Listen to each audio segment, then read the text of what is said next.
Afqa is a village and municipality located in the Jbeil District of the Mount Lebanon Governorate, 71 kilometers northeast of Beirut in Lebanon. It has an average elevation of 1,200 meters above sea level and a total land area of 934 hectares.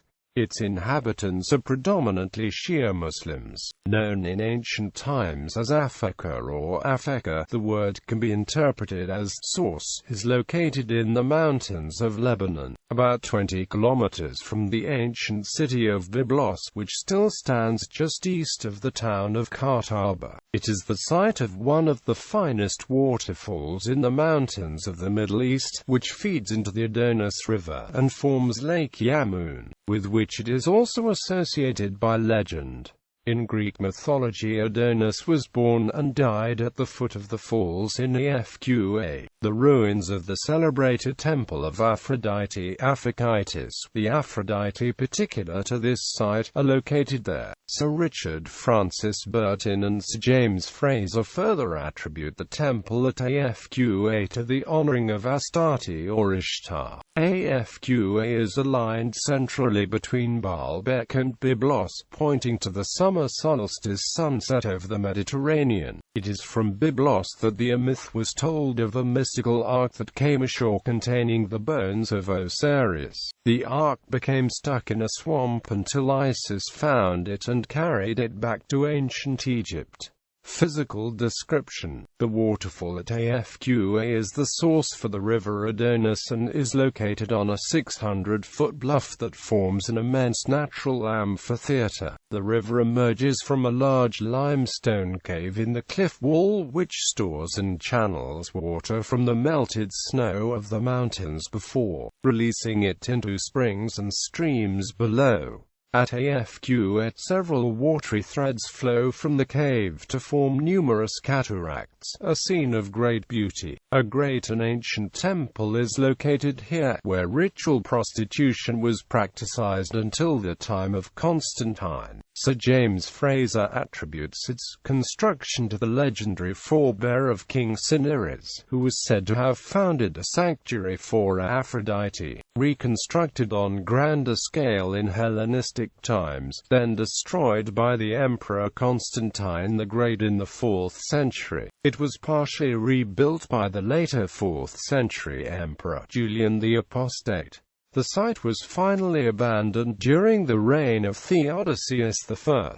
Massive hewn blocks on a fine column of cyanide granite still mark the site, on a terrace facing the source of the river. The remains of a Roman aqueduct that carried the waters of the river Adonis to the ancient inhabitants of Jbeil are also located here. Edward Robinson and Eli Smith camped at the site in 1852, merely remarking on its shapeless ruins and the difficulty of transport of two massive columns of cyanide granite.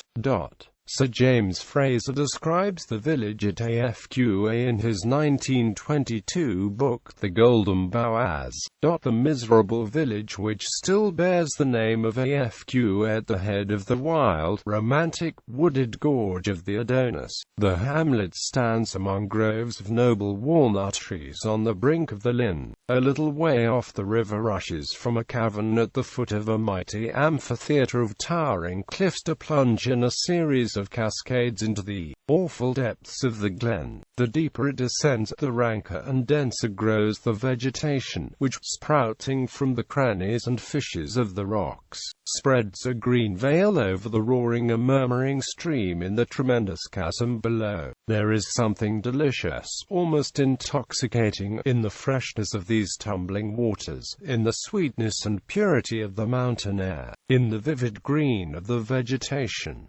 Possible early sanctuary of El. Marvin H. Pope identified the home of El in the Ugaritic texts of California, 1200 BCE, described as at the source of the rivers, in the midst of the fountains of the deeps. With this famous source of the river Adonis in Yammoune, an intermittent lake on the other side of the mountain, which Pope asserted was closely associated with it in legend, mythology, In classical Greek mythology, Afqa is associated with the cult of Aphrodite and Adonis. According to the myth, Cinyras, the king of Cyprus, seduced his daughter Mer, who was transformed into a tree that bears her name. After several months, the tree split open and the child Adonis emerged. He was reared by Aphrodite, who became enamored of him, causing her lover Ares to grow jealous.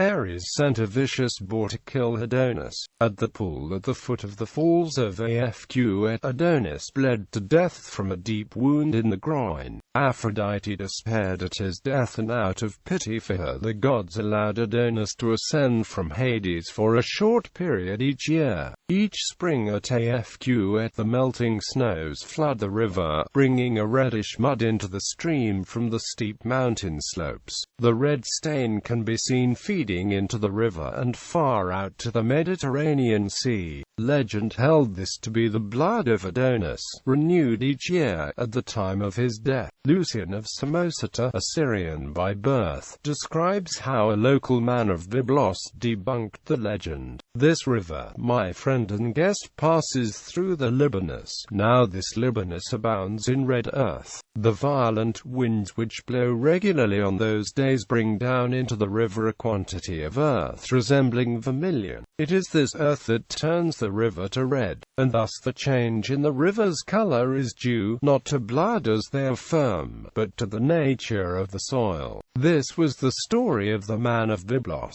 But even assuming that he spoke the truth, yet there certainly seems to me something supernatural in the regular coincidence of the wind and the coloring of the river. Lucian also describes practices by the Biblians of worship which some told him centered not on Adonis, but Osiris. He writes that he mastered the secret rites of Adonis at the temple at Afqa, and that the locals there asserted that the legend about Adonis was true, and occurred in the country. Lucian describes the rites annually performed that involved the beating of breasts and wailing, and they perform the secret ritual amid signs of mourning through the whole countryside. When they have finished the mourning and wailing, they sacrifice in the first place to Adonis, as to one who has departed this life. After this they allege that he is alive again, and exhibit his effigy to the sky. Also, in the fertile valley surrounding the river, millions of scarlet anemones bloom, known as Adonis flowers. According to legend, they spring from his blood, spilled as he lay dying beneath the trees at Afqa, and return each year in remembrance. In his terminal essay in the 1885 translation of the Arabian Nights, Sir Richard Burton describes the temple at Afqa as a place of pilgrimage for the Matawali sect of Shia Islam, where vows are addressed to the Sayyidat al-Kabira, or the Great Lady. In the early 20th century, strips of white cloth were still being attached to the ancient fig that shadows the source, and Metawalis and Christians alike were bringing the sick to be cured at the abode of Afqa, a feminine spirit of the same name as the place. Her husband built this temple. He was killed by a wild beast, and she searched among the mountains until she found his mangled body. This is evidently a modified view of the ancient myth of Astarte and Adonis. Louis Bales' pattern reported in 1919, with a photograph of the cloth-hung fig tree.